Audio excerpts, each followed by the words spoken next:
আমাদের করা মেসেজ, যারা এটা লিফলেট বিতরণ করবেন, এই ধরনের প্রতিবাদের এই ধরনের কর্মসূচিতে যাবেন, তাদেরকে অ্যারেস্ট করা হবে, তাদেরকে আইনের আওতায় আনা হবে।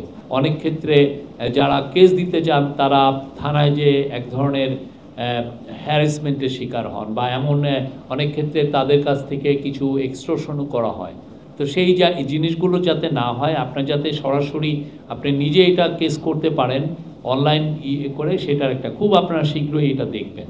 আরেকটা হচ্ছে যে প্রফেসর ইউনূস বলেছেন কমান্ড সেন্টার করতে বা কমান্ড ইনফ্রাস্ট্রাকচার। সেটার ফলে যেটা হচ্ছে যে আপনি জানেন যে অনেকগুলো ল অ্যান্ড অর্ডারের সিচুয়েশন তো অনেকে দেখেন, যেমন নদী কেন্দ্রিক বা কোস্টালের প্রায় 30,000 স্কোয়ার কিলোমিটারের ওয়াটারওয়েজ বা মানে বে অফ বেঙ্গলের ওয়াটার যেটা মনিটর করেন কোস্ট গার্ড বা বিজিবি, ধরেন প্রায় 5,000 প্রায় 4,500 স্কোয়ার নয় কিলোমিটার ওরা দেখেন।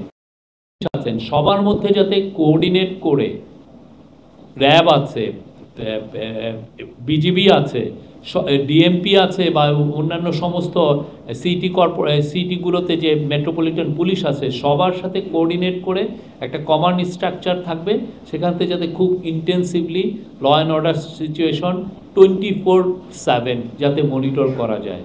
কিছু একটা হলে যাতে সমস্ত রিসোর্স নিয়ে গভর্নমেন্টের ল অ্যান্ড অর্ডার সংক্রান্ত যতগুলো এজেন্সি যাতে কাজ করতে পারে, সেটার জন্য একটা কমান্ড সেন্টার করার কথা বলেছেন।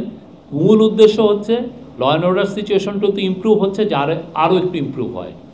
এবং এটা আমরা এই বছরে এটা একটা মানে এই ইন্টারিম গভর্নমেন্টের একটা বড় কাজ হবে, যে এইটা একটা খুবই ক্রিটিক্যাল একটা ইয়ার। আমরা অনেকগুলো পলিটিক্যাল প্রসেস, আমরা ডেমোক্রেটিক ট্রানজিশনে আছি, এই ইয়ারে যাতে আমরা অ্যাচিভ করতে পারি যে না, আমাদের ল অ্যান্ড অর্ডার সিচুয়েশনটা যাতে আরও বড় হয়। আর আপনারা দেখেছেন যে বেশ কিছু মুভ নিয়েছে স্বৈরাচারের, পতিত স্বৈরাচারের যারা সাঙ্গপাঙ্গ আছে, দোসর আছে, তারা অনেক কিছু করতে চাচ্ছেন, তারা লিফলেট বিতরণ করছে। হ্যাঁ, একটা বিষয়, যারা লিফলেট বিতরণ করবেন তাদেরকে জন্য আমাদের করা মেসেজ, তাদেরকে অ্যারেস্ট করা হবে। কেননা লিফলেটের মধ্যে যে সমস্ত কথা আছে সেটা খুবই খুবই মানে ল অ্যান্ড অর্ডার সিচুয়েশনকে হুমকি এফেক্ট করার কথা, মানে এটাকে আন্ডারমাইন করার ইয়ে। তো এদের বিরুদ্ধে ব্যবস্থা নেওয়া হবে। আর অন্যান্য তারা দেখেছেন তো, তারা অনলাইনে কী ধরনের মিস ইনফরমেশন দিচ্ছে, এই সরকারকে নিয়ে মিস ইনফরমেশন দিচ্ছে, পতিত স্বৈরাচারকে নিয়ে বলছেন যে উনি এখনও প্রাইম মিনিস্টার। তো পুরোটা আমরা দেখছি, আমরা মনিটর করছি।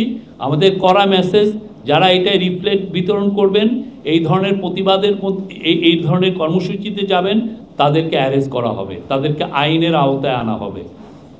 আর অন্যান্য বিষয়ে প্রফেসর ইউনূস চাঁদাবাজির বিষয়ে বলেছেন যে এটা যে করে হোক এটাকে কমাতে হবে এবং এটাকে মানে ক্র্যাকডাউন করতে হবে, যাতে আমরা রোজা আসছে, আপনি জানেন আর মনে হয় 1-1.5 মাসের মধ্যেই রোজা আসছে।